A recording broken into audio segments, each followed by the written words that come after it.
Do you want to be a Chicago landlord? Don't worry, I know many real estate investors get super nervous when they think about Chicago rentals because it is considered a tenant-friendly city. But know that if you play the city rules, there is plenty of profits to go around. Investing in real estate is one of the most rewarding investments you can make in your lifetime.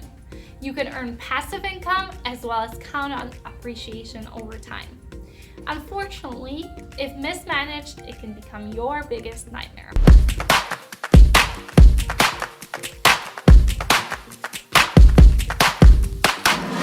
Hello there, this is Gabby with Nex-Gen Real Estate. If you want to learn about Chicagoland and real estate, subscribe to my channel. Like and share this video with others interested in real estate investing. Today, I will discuss the things you need to know before becoming a landlord in Chicago. I will guide you through the City of Chicago residential landlord and tenant ordinance. Now, most of these rules here are unique to our city, and as of the end of 2021, they apply to most of the rental owners. Exceptions to these rules are owner-occupied buildings with 6 or fewer units, non-residential rental properties, and owner-occupied co-ops and condominiums. Now, let's start with your responsibilities as the landlord regarding communication. You need to communicate in writing to tenants who is going to be the person designated to manage the unit that they live in, and give them contact information to them. You also need to give them at least 1 week notice to notify them about any foreclosure actions taken by the creditors. You must always notify tenants of the following: any code citations issued by the city in the previous 12 months, any pending court or administrative hearing actions, water, electrical, or gas services shutoffs to the building during entire occupancy. And as a landlord, you need to get yourself familiar with municipal code and make sure you are in compliance. Lease renewals. You cannot renew a lease sooner than 90 days before the expiration of the current lease, and in the event you will not be renewing their lease or will be raising their rent rate, you need to communicate that to them 30 to 130 days before the expiration on the lease. The exact date varies based on how long the lease was. For example, if the lease was only 6 months long, you don't have to notify them more than 30 days in advance. But if their lease was over 3 years, then you need to give them at least 120 days. Always provide tenants with the information brochure on bed bug prevention and treatment prepared by the Department of Health under the Section 728-860. And speaking of leases, make sure that all your provisions are legal. Use a written lease that has everything spelled out. In this written rental agreement, specify the financial institute where the security deposit will be deposited. If the landlord is unsuccessful in re-renting the unit, the tenant remains liable for the rent under the rental agreement, as well as the landlord's cost of advertising. If the tenant fails to comply with the code or the rental agreement, the landlord, after giving 10-day written notice to the tenant, may terminate the rental agreement.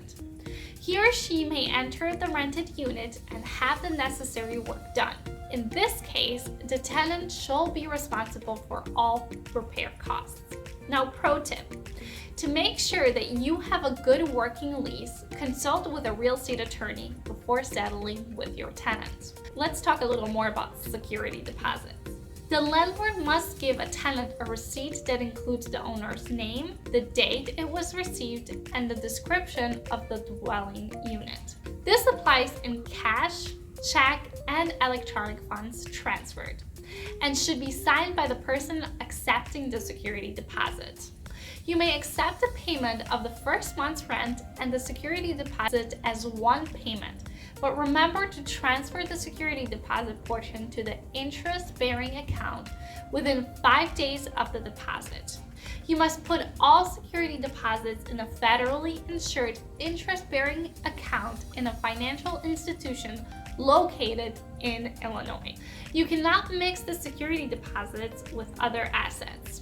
Before you can deduct expenses for damages from the security deposit, you must provide your tenant with an itemized statement of the damages within the month of when they leave the property. And within 45 days from the day of the tenant's leaving, the landlord must return all security deposit and required interest, if any, minus, of course, unpaid rent and expenses for damages.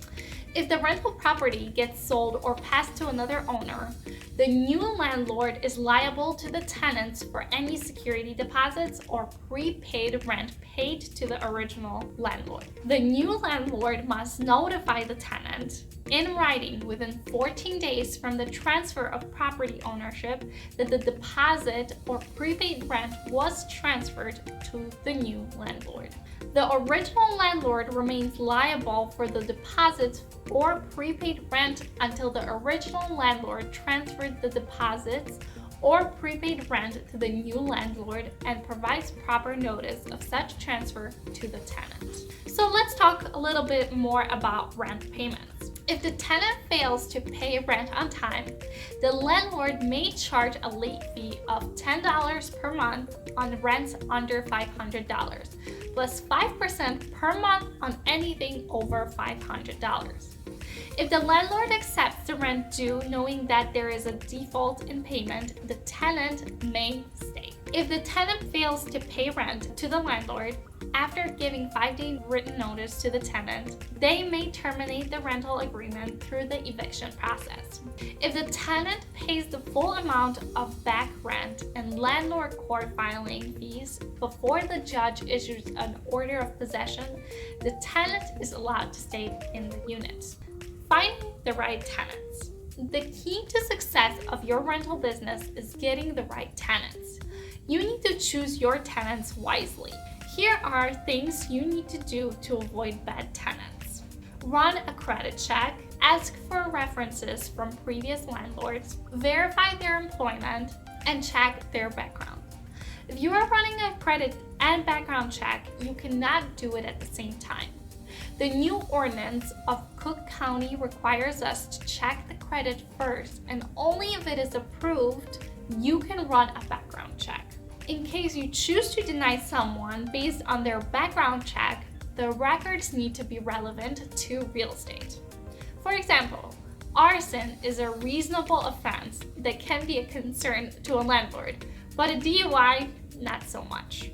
And here's what you must know about repairs and disasters. You as the landlord are responsible for your property. You need to properly maintain the unit and provide essential services such as heating, running water, electricity, gas, and plumbing.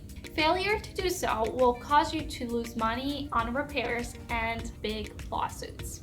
And here are some things you need to know about emergencies and work repairs. Notify all affected tenants within 2 days before entry. Reduce rents to tenants affected by damage from fires and other disasters. Return all security deposit and required interest minus unpaid rent and expenses for damages within a week if the tenant terminates the rental agreement. As I've mentioned earlier, in Chicago, you need to treat your tenants fairly. That does not mean you need to be overly trustworthy and friendly. Instead, you need to offer them a safe and secure place to live for a reasonable price.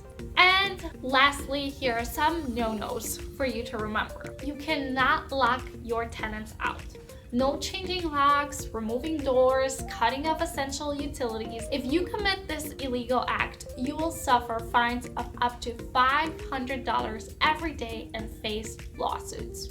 You can't retaliate against your tenants' complaints through threats and intimidation. If they feel like their rights have been violated, tenants can complain to government agencies, police, media, and tenant unions.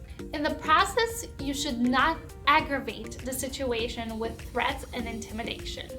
You can't terminate the rental agreement, increase rent, decrease the services offered, or evict them from property because of that. Having said all these things, please do not get discouraged. Get yourself familiar with the local ordinances and join the local meetings for landlords. If you're considering a property manager, click the link in the description to schedule a free consultation with me. Thanks for watching, and as always, where's your future?